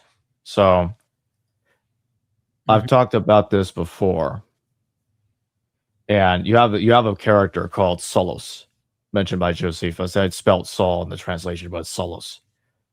And he and his brother Costoboros are fleeing Jerusalem when the outbreak of the war starts. You notice how there's a mention of the besieging in the first paragraph in the king's palace. So they're fleeing. They get out of there. And what happens is they both appear before Emperor Nero. Now, I'm not going to focus too much on the Nero thing because that's more to do with the fictive martyrdom of Paul, that I think the Acts of Paul essentially plagiarized from Josephus from this passage, but that's another story. Right. I think Acts creates the narrative. Notice in the very next paragraph, it talks about chaos in Damascus. Then you go back to the first paragraph and look at the very first sentence. Josephus uses the metaphor, a ship when it was going to sink, as from a ship when it was going to sink, which I find very interesting. And so when you put all that together, I think this narrative. We got a super chat, by the way, real quick. Yeah. Let's come back to Acts here. Steve, thank you so much for that super chat. James Gunn's Superman takes elements from many movies and comics to make his own version. Basically, Luke using Josephus, Matthew Clement, etc. Retcons. I agree. Thank you for the super chat. Appreciate that, Yeah, Steve. Yeah, really do appreciate that. All right. Did you want to go back to this? We have one more super chat. Gatus Ambrovics, if I pronounced that correctly. Thank you for your super chat. Justice of Tiberius. Justice of Tiberius replaced due to lack of Jesus. Well, I think that was one of the main reasons. It could have been the main reason, actually, why his work wasn't preserved. I think it was Photius of Constantinople that told us that Justice of Tiberius never mentioned Jesus, if I remember correctly. Yeah. See, that's another issue I have with the interpolation theorist. Christian copyists, some people believe that the entire testimony of Josephus was totally inserted. So my question is, why did they do that with Justice of Tiberius? No, instead they don't really care as much about his work. It gets ignored, gets lost, and they just talk about, oh, he didn't mention Jesus. Forget about him. So I think that's an issue there, but I don't think the interpolation theorists have worked out properly, but that's just me. Thank you, Gaddis. Appreciate that. Okay, so we're back to Acts. So I think this whole thing that we see right here in Acts 9:19 to 25, you'll notice here, it's rewriting the narrative of 2 Corinthians. In my upcoming paper, I argue that that's because 2 Corinthians makes a historical error in which it claims that King Aretas IV controlled Damascus when he never did. The author of Acts compensated for this mistake by claiming, no, he didn't flee from King Aretas now. He actually fled from Jews. He fled from Jews. He fled from Damascus. So he still flees from Damascus, being lowered from a basket, just like in 2 Corinthians, but instead, he's fleeing from Jews who supposedly want to kill him. Let me ask you this, because this, you know how you talked about earlier, you had a backup explanation for Theudas. This would fit kind of like you did earlier. This would fit Acts' agenda of shifting the blame on the Jewish elites, on trying to cause and persecute the Christian movement. So it would just complement what you're saying, that Acts is correcting an already historical blunder made in the letters of Paul, and yet still lines it up to where it actually was Jewish, Jewish elites that are trying to get him instead. Yeah, because if you read Josephus, just like in that passage I showed earlier, and there's another passage in which this is also further explained, Solos was in conflict with Jews. He was fleeing from the palace, like I talked about earlier. Josephus even referred to Solos as a wicked man, and he was stirring up trouble. So Acts is basically reconstructing the epistolary Paul via a literary conflation with Solos in Josephus. So Solos and Paul are basically being blended together into the same person. And I think this also plays a role in the fictive transformation of Saul into becoming Paul in Acts. Because I also think Luke had Saulus in mind and Josephus. Therefore, the chronology of Paul in the letters, which is a bit ambiguous in a lot of ways, is reconfigured into a 50-60 CE context. Because again, the standard view of Paul being in place in the 50s and 60s is not based on the letters as much. It's ironically based on Acts, the same document that a lot of those same scholars are very skeptical of. Mm-hmm. Yet they take the chronology for granted. Acts is creating this reboot Pauline chronology based on that character Saulus, who was mentioned by Josephus. Interesting. Look, you got a super chat here. Dasonic says, please elaborate on Paul killed by peers, not Rome. So we'll come back to us for a second here. Let me pull up 1 Clement then, because that's relevant. Okay. So here's what I think happened. Okay. So I'm going to get in a little bit into my theory. My suspicion is, I think the Paul actual, like the OG Paul the Apostle, so the real guy, was killed probably in the year 39 CE. There's a few reasons why I put his death that early. When you look at what Clement is saying about this guy, about the OG Paul, he ends up in the furthest west of the empire. I have the passage right here. Having taught righteousness unto the whole world and having reached the farthest bounds of the west. Okay, so we're in Hispania. If you look in Romans 15, Romans sets itself up as kind of like a prequel to that situation. Acts does the same thing. Acts is setting itself up as a prequel that's expanding the narrative of Clement. It's saying, oh, here's the background of Paul's conflict with the Jews that are plotting to kill him, but still fails to discuss the martyrdom. So Acts leaves a gap in which Clement already filled.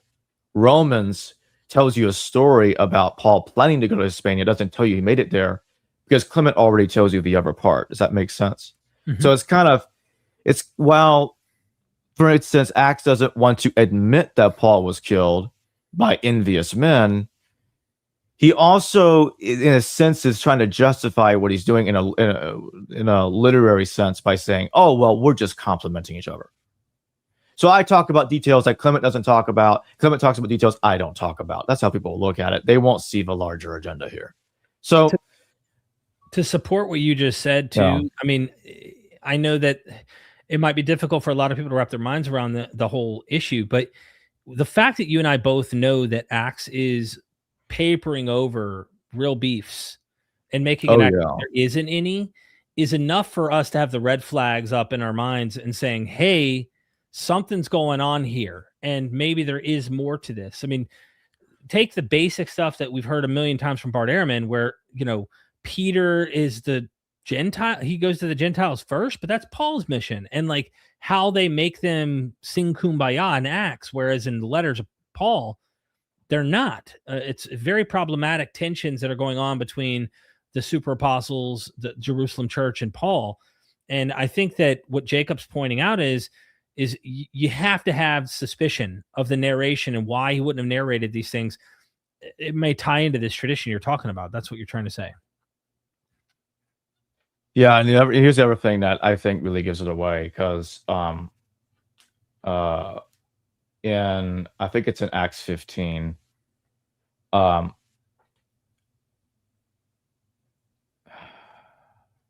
looking it up? Well, I'm going to say this more cautiously because I can't find exactly what I'm looking for. But okay, I'm putting me on the screen. So I'm going to say, I think that Acts may have mentioned a letter of James or something connected to that, something to that effect, somewhere in Acts, and it kind of gives itself away. I think it kind of gave itself away there. That is if I'm remembering correctly. That by saying this, if you know a letter that's direct conflict with Galatians, because the Epistle of James is countering a lot of the points you see in Romans and Galatians. Well, how do you know that while pretending not to talk about Paul's letters? That's kind of strange.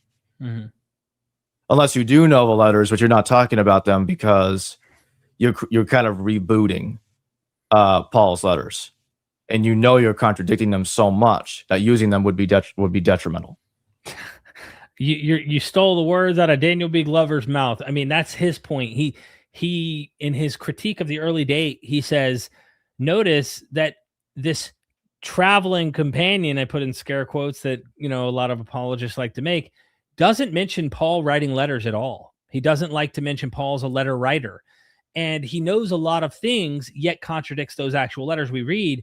So I think it was M. David Litwa who, in an interview with Daniel Glover, said he thinks, and this is what you're practically saying, that this author does not want you to have your first nibbling of Paul through any other source but his. He wants you to be introduced to Paul through his perception of Paul. The painted picture that he paints in Luke Acts is what he wants you to see Paul through. He doesn't want you to see Paul through those letters. He wants you to see Paul through the lens that he's painting. That's the whole goal of Luke Acts in terms of the Pauline material. And because if you read it through the letters, it doesn't look good. So somehow he wants to give you a different impression. Right. Yeah, I agree.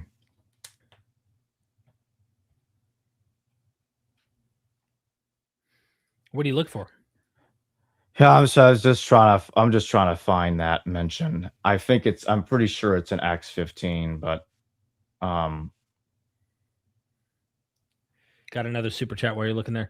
Steve M. Sure. 1984. Thank you again for the super chat, my friend. Is Acts really just Luke's Aeneid? I think so. I think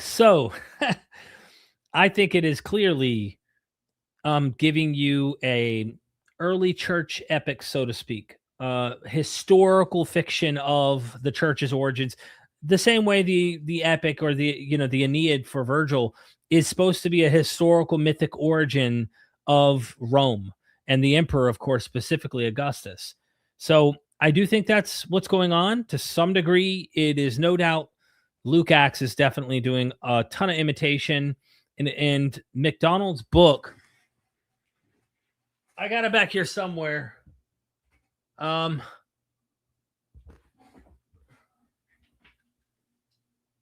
on.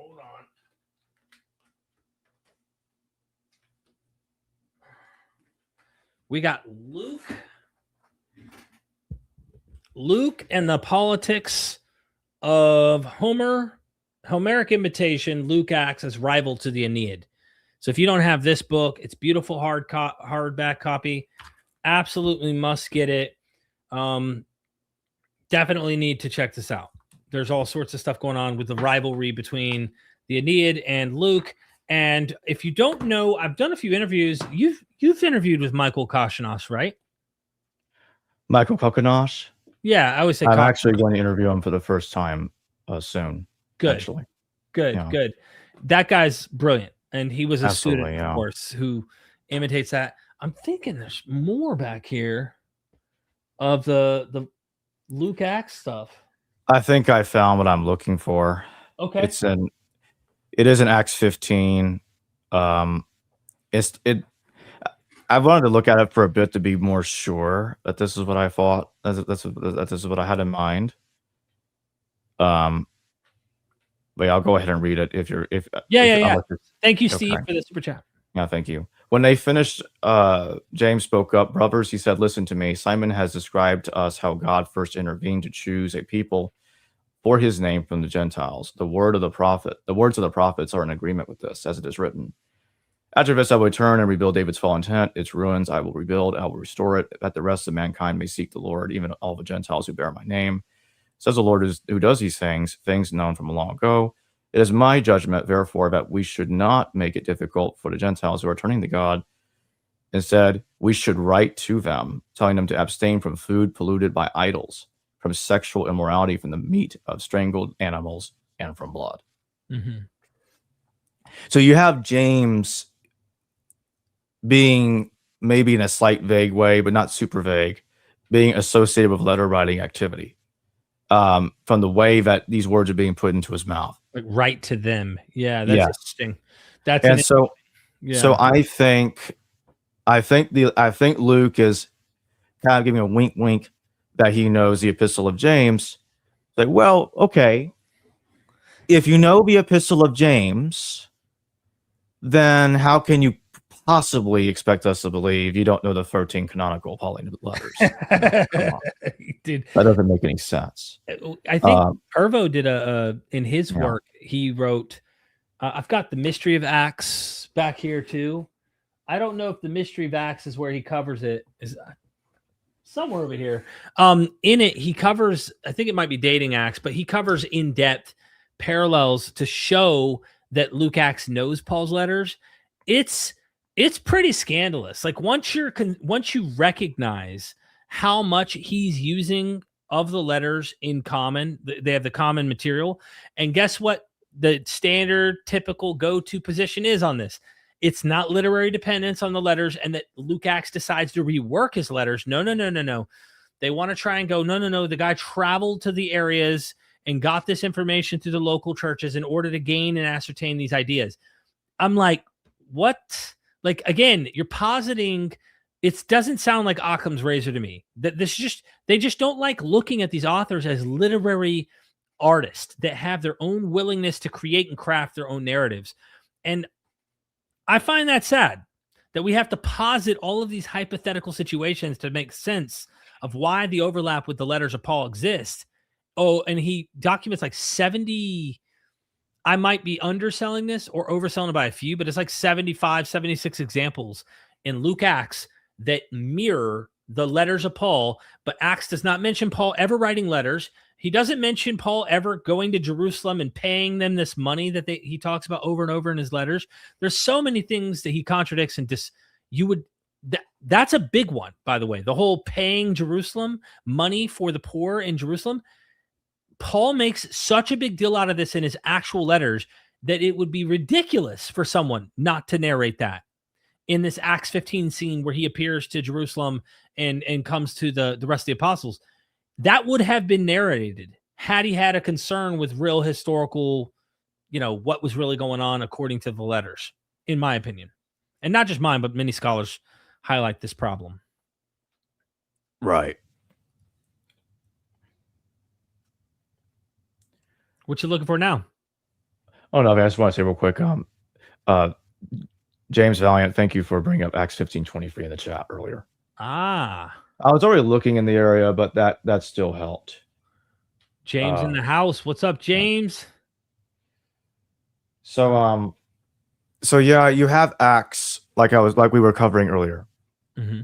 Acts has this remaking of the Damascus flight based on a very similar flight of Solus from the king's palace, from Herodium. So again, it's the same situation. And Robert Eisman, he talks about this, that there's a contradiction. I don't think he's the only one that's talked about this by far, because it's very obvious that there's like a 30-year contradiction between 2 Corinthians and Acts.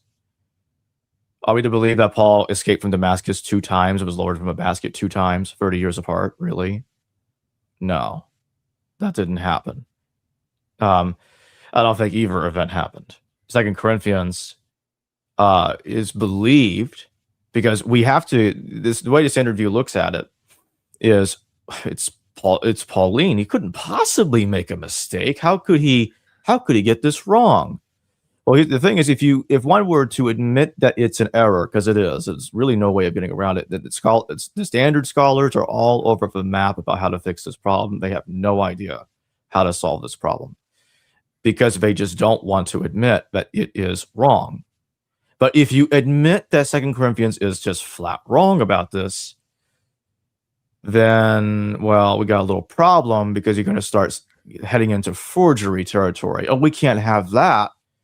This is a holy letter from Paul. We cannot say this is a forgery. That's just going too far. We can't apply what we do to the Gospels to this. No, we got to believe that Paul is right because he's Paul. And that's how it looks to me. It's like, oh, come on, Jacob, this is ridiculous. Don't pester us about this. I'm like, well, then explain to me why it looks that way, but yet it's not. Why are we giving Paul an excuse here? Why are we giving these letters excuses? I think, and I'm just throwing one piece of spaghetti at the wall, I think that the common trap is look at the genre change, right? They go, look at the genre. These are letters. And they think that somehow brings up the credibility of like, these are more mundane. They're not legendary, crafted stories you find in the Gospels.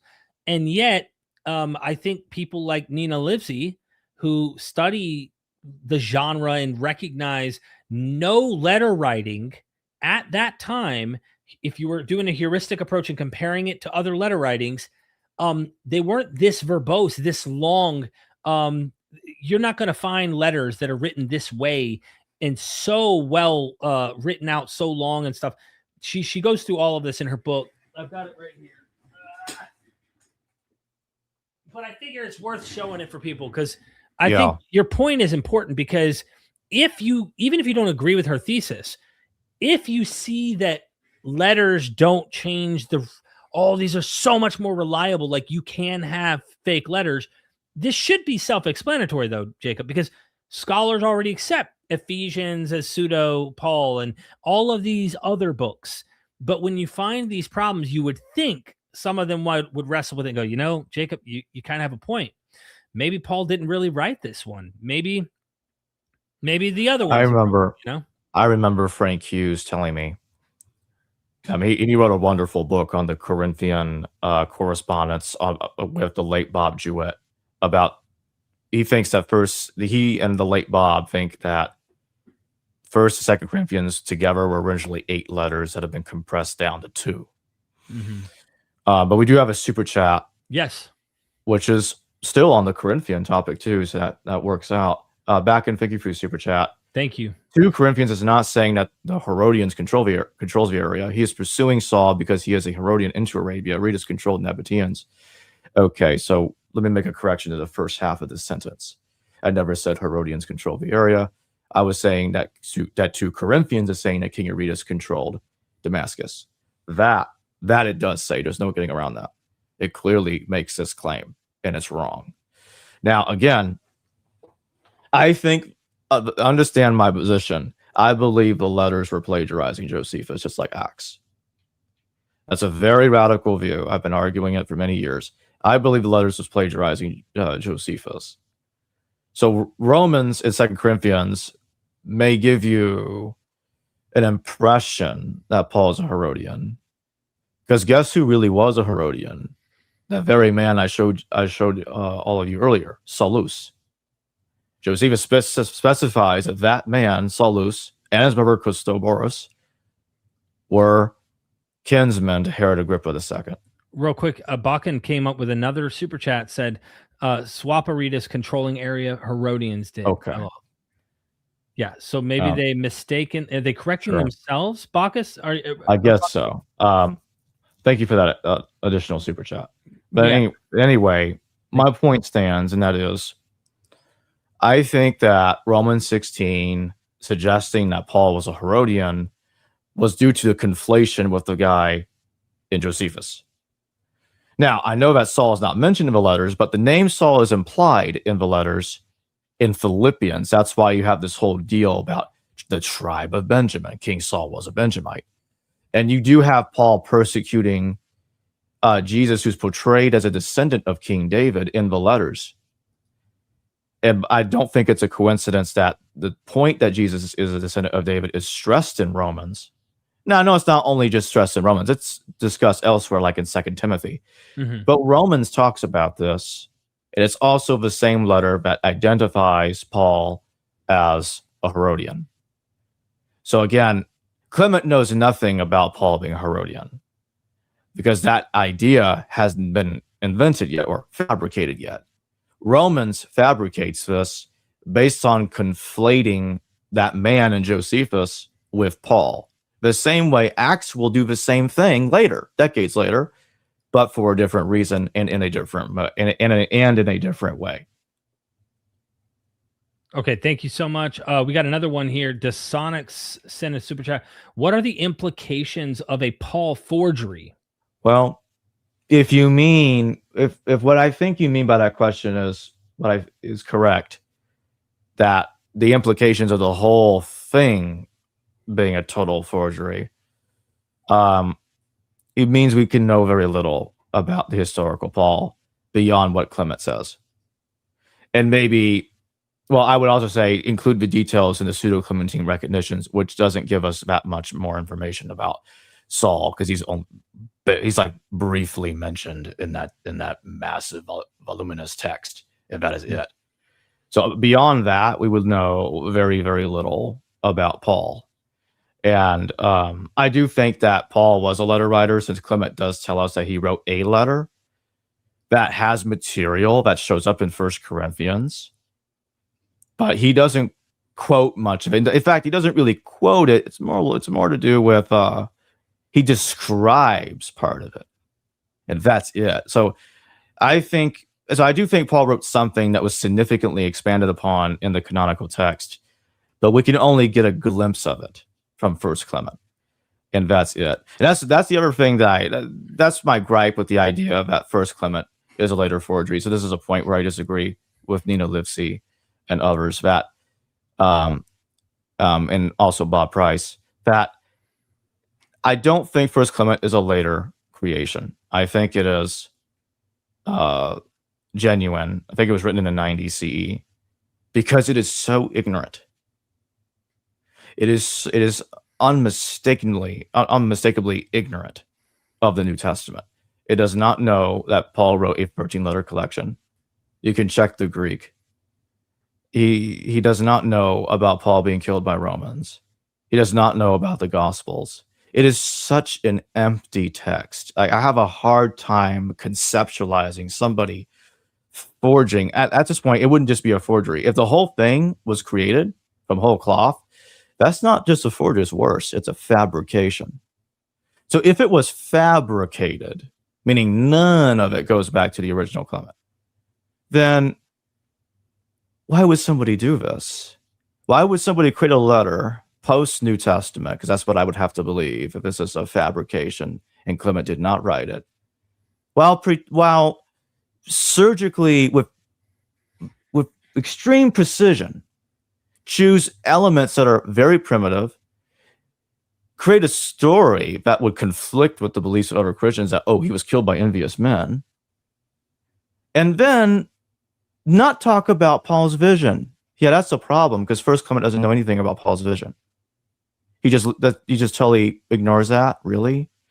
So Clement is so shockingly ignorant that's why I have such a problem with putting that later. Now, some that do want everything regarding Paul to be fake, fabricated, out of thin air. Yeah, I would even call a certain position called, I would refer to as Marcion supremacy. What do I mean by Marcion supremacy? It's the idea that literally everything and absolutely everything began with Marcion, which that position is so extreme. I don't even think other Marcion priority scholars would even agree with that. But there's a few people out there that hold that position, that everything before Marcion is fake. Okay, so if we're going to go with Marcion as the Big Bang of all of Christianity, literally, they do have an agenda to put 1 Clement later. Big time. Because, like, okay, 1 Clement would be a big conflict with the idea that Marcion's the Big Bang. And so they do have a reason to put 1 Clement after Marcion, which some do. But again, for the same reasons I have mentioned before, I disagree with this. Just to add my comments on the question, as much as I understand it in one sentence here, the implications for having a Paul forgery would be like having a very important cultic figure in whatever movement you imagine. They're no longer around, but you found a letter that was written by them, and it was their teaching or something they believed or held to that they believed was true. There's power in crafting stories that can shift and change and give you authority in wherever you currently are within the movement. So if you're someone, let's say later in the 1st century, early 2nd century, and you want something to support what you believe, and you have the head honcho back here, you claim wrote this letter, you can actually gain power and more authority by having Paul, which is really you, whoever the person is, saying something to support what you want. So yeah, you could use it for several different reasons, but mostly a power grab and competition with other Christians, I think, played a huge role early on with Paul and the various other apostolic claims. Thank you to Sonic for the super chat. We got Gristly Knuckle in the house with a super sticker. Thank you so much for that super sticker. Really appreciate that, Gristly. Thank you. Thank you so much. Bakken is back again. Thank you, Bakken. Hiding the Herodian element is what Acts does. It puts Aretas as king on purpose to excuse his explosion as a separate matter from heritage of Saul. Oh, I got a lot to say about this. So thank you for your super chat, first of all. Second of all, Acts does not talk about King Aretas. We get this from 2 Corinthians. Now, you say that Acts is hiding that Paul's a Herodian. Well, if we believe that Paul was historically a Herodian, that's what we'd have to think. As I've admitted before, and I'll say it again, I used to think like this. Why do I not think like this now? Well, here's the problem. You have to conflate your perception of Paul, because again, the idea that he is, then is just different variants of the theory. Okay, I'll grant that, and there are times I did not believe that the Saulos mentioned by Josephus was Paul, and today I do not think that character is Paul. Just to be clear, now Saulos is a Herodian. I said this earlier. Okay, Josephus makes that very clear. It's not up for debate. But Robert Eisenman claims that person is Paul. Do you see the issue here? You have to then read the biblical Paul into that character in Josephus. And Josephus never tells you that Saulos was a follower of Jesus. Never says that he's a Christian. Never says any of these things. So on top of Acts hiding that Paul was a Herodian, I have to believe that Josephus is hiding that Saulos the Herodian was Paul. Do you see my issue here? That door is swinging in both ways, and it's not good. It's circular reasoning. You follow me, Derek? So so to me, the text conflating the two makes more sense, other than them literally being entirely the same human being, completely through and through, because then you have a problem trying to explain Acts is hiding it in one way and Josephus is hiding it in the other. Mm-hmm. Yeah, I got a problem. You're saying one's drawing from the other as its source for crafting the story, and yes. it's a simple one-way direction instead of both trying to make sense of it. Because that's it. Yeah. Thank you, Bakken. Appreciate that. Yeah, thank you. And then Gristly also followed up and said, "You're welcome." Thank you again. Yeah, thank you. Appreciate that. Yeah, we really, really appreciate that. Yeah, I don't know where we left off as far as we were going into this material. I think I've laid out. I mean, there's material I could get into. I brought some stuff that we could get into showing. Let me show my screen. Can I share my screen? Before presenting a screen, remove other media from. Oh, okay. Let me do this. All right. So I've got, the Theudas material we could get into. I just brought this. This is a much more polished up kind of version showing timelines, going through Acts versus Josephus, specifically on the history here with Theudas, Judas the Galilean, and Theudas, where Josephus puts them, gets into all of this stuff. Why Theudas mattered to Josephus, which would be an insignificant character. There were many other claimants and prophets and people that Acts likes to call magicians and whatnot. There were many other ones that don't get named by Josephus, but you would imagine an independent historian would name them, and all sorts of stuff. So I get into all these materials there. I've got a Quirinius issue, which I really went over all this stuff for the dating. What I find interesting is how the entire region was annexed. Let me pull up a map here real quick, actually. Okay. Just to show people kind of, did I bring the map? I didn't put the map in there. Dang it. Okay. Well, the whole region was annexed in like 66 BCE under Mark Antony. And once you get that annexation of the territory by Mark Antony, and then later you start to find out that Quirinius ends up taking over because Herod had 3 sons. So here's this little you could say genealogy. Herod the Great, Archelaus, Herod Antipas, and Philip. Herod Antipas and Philip kicked ass. They did good. But Archelaus sucked, and he gets banished, right? He's a dud. He didn't do good. So he sends Quirinius, who's like his like very important high noble guy in the Roman Empire, to take over the territory, of course, when Archelaus fell apart.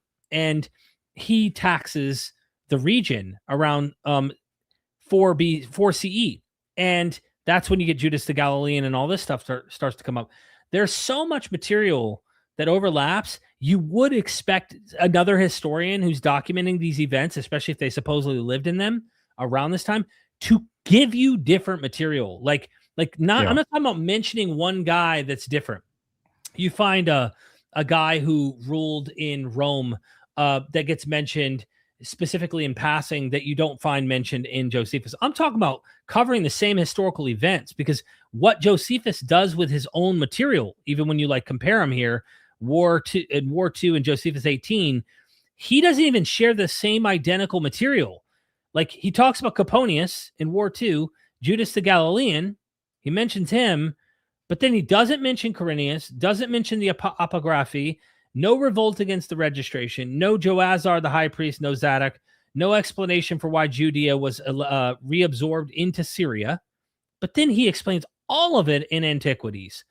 He doesn't cover that material. So like you would think Luke, this guy who's a separate historian writing about events that he supposedly has factual knowledge on, in every case, whether, Lysanias, whether it be the Pharisees, the perception would be uniquely different, and there would be elements and details that are not dependent upon Josephus.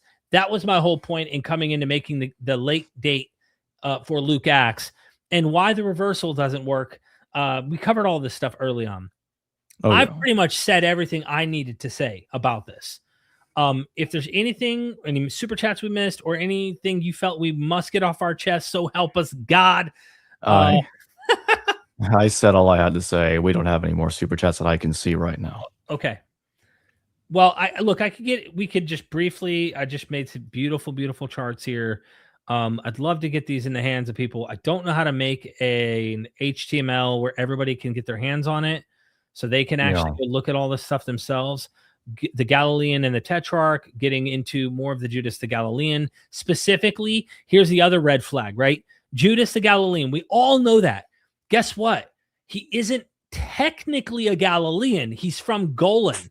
He's from Gamala. He's from Golan Heights, okay? So he would be Judas the Golanite. And this is what Josephus does describe in his writings. He talks about him as a Golanite. You would think an independent historian wouldn't use the same Galilean title for the guy who's specifically a Golanite, which Josephus calls him a Golanite, but then also uses the title Galilean. Why does Luke Acts use the Galilean? Look at Antiquities, look closely.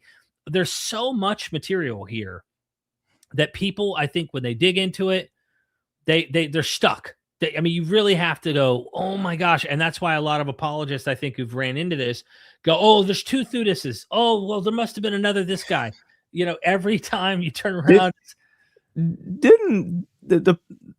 Didn't he, in the debate, didn't your opponent say that the Egyptian in Acts was a different guy than the one in Josephus because it's a different number of men that he led?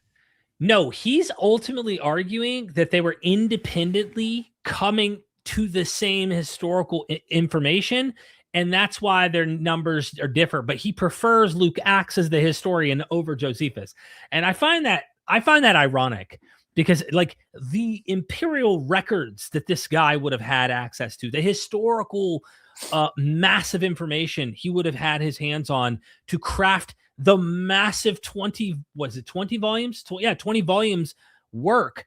And then you get like a sentence literally in Luke Acts, a sentence, but then you get masses of paragraphs of elaborated, couched in this figure served for 4 years and then died, and then this person arose and there was a problem over here. Like, it's so historically wedded into the context. And then Luke just mentions a sentence and goes, oh, nope, I trust him as the historian over the other guy.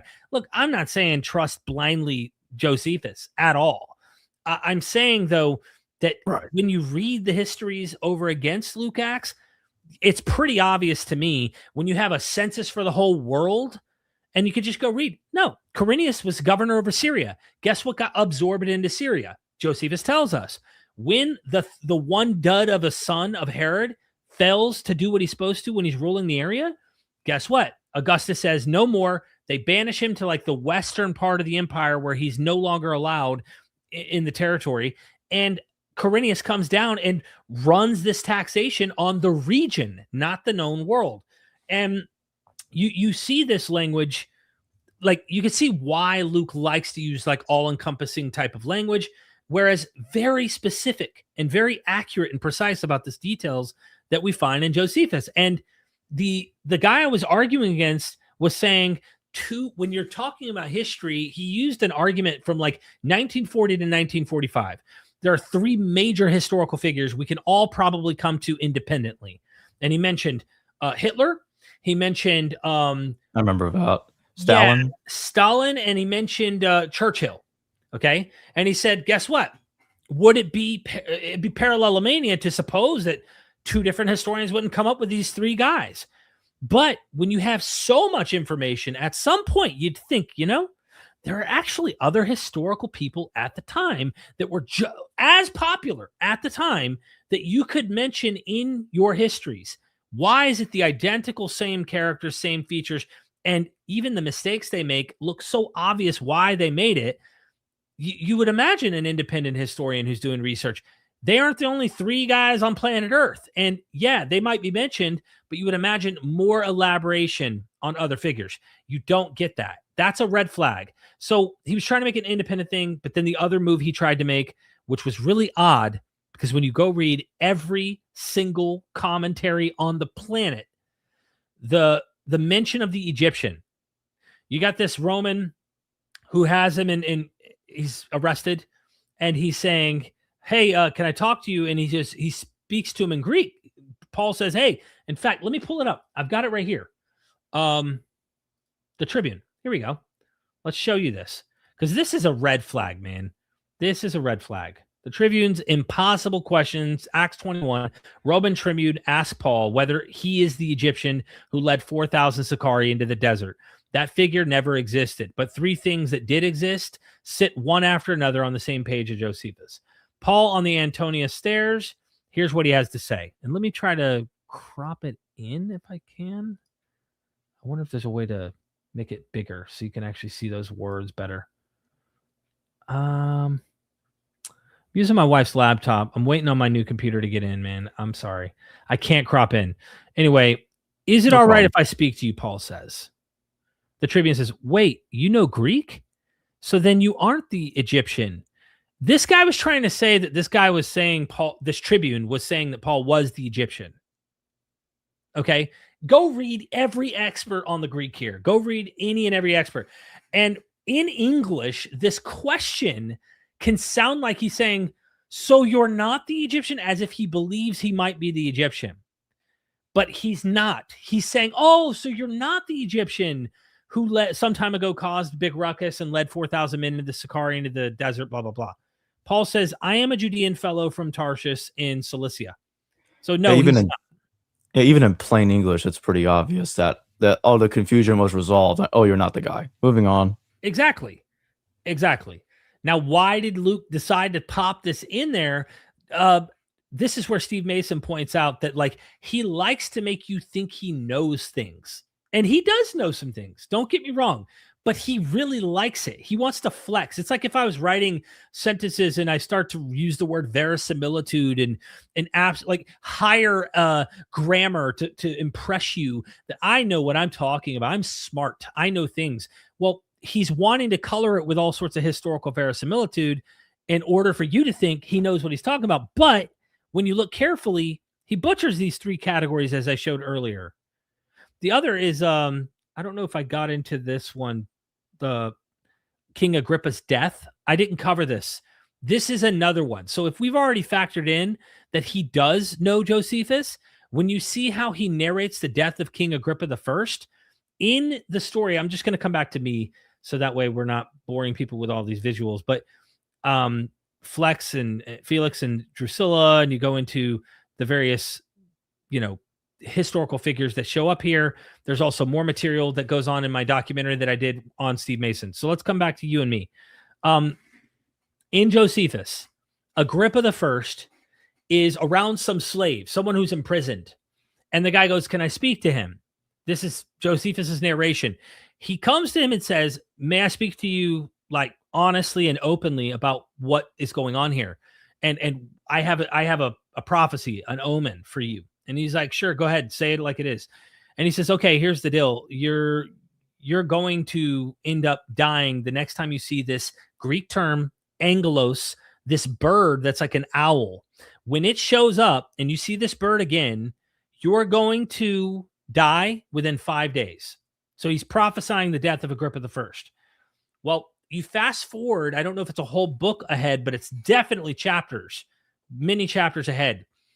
And Agrippa decides he's going to wear this really glowing raiment of silver outfit. And he sits with the sun reflecting off of him, and he gleams like a bright light. The people are calling him a god in the context. They're literally praising him and saying, "You're a god. Look at you. You're shining forth like a god." He doesn't say, hey, I'm not a god.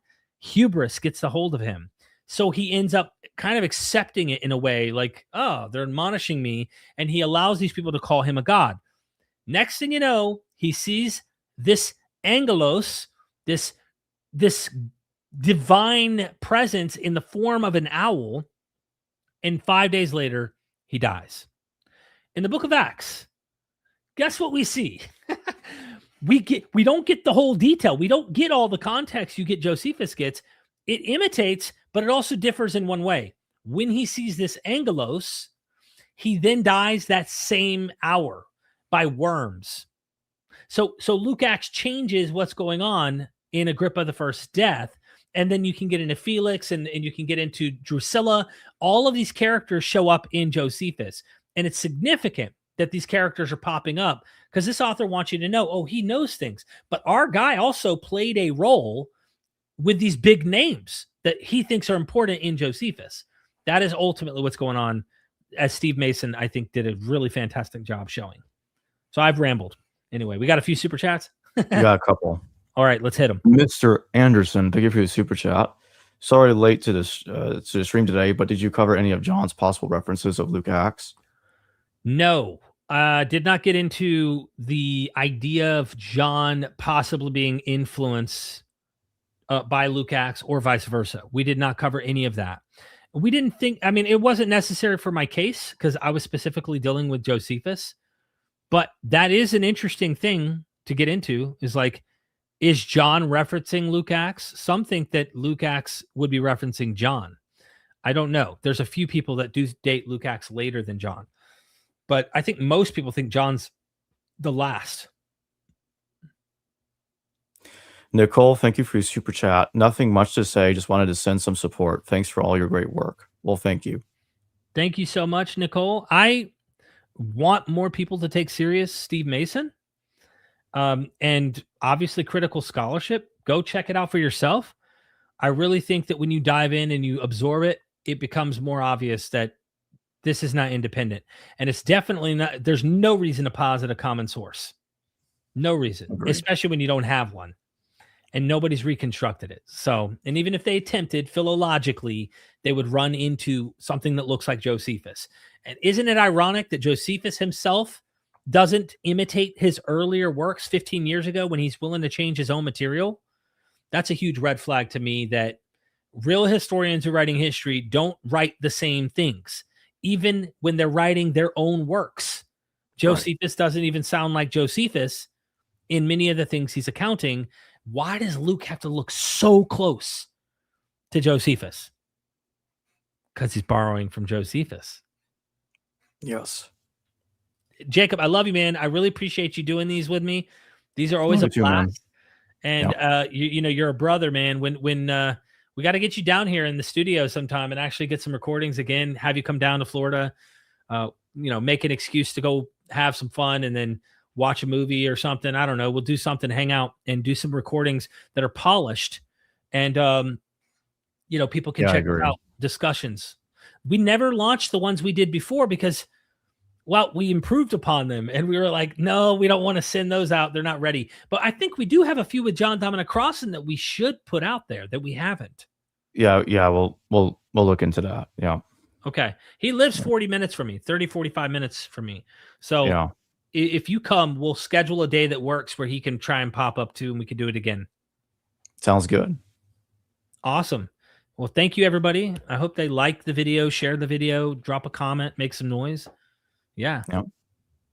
Any last words from you, bro? No. Thank you for having me on. Thank you. All right. Let's do it again.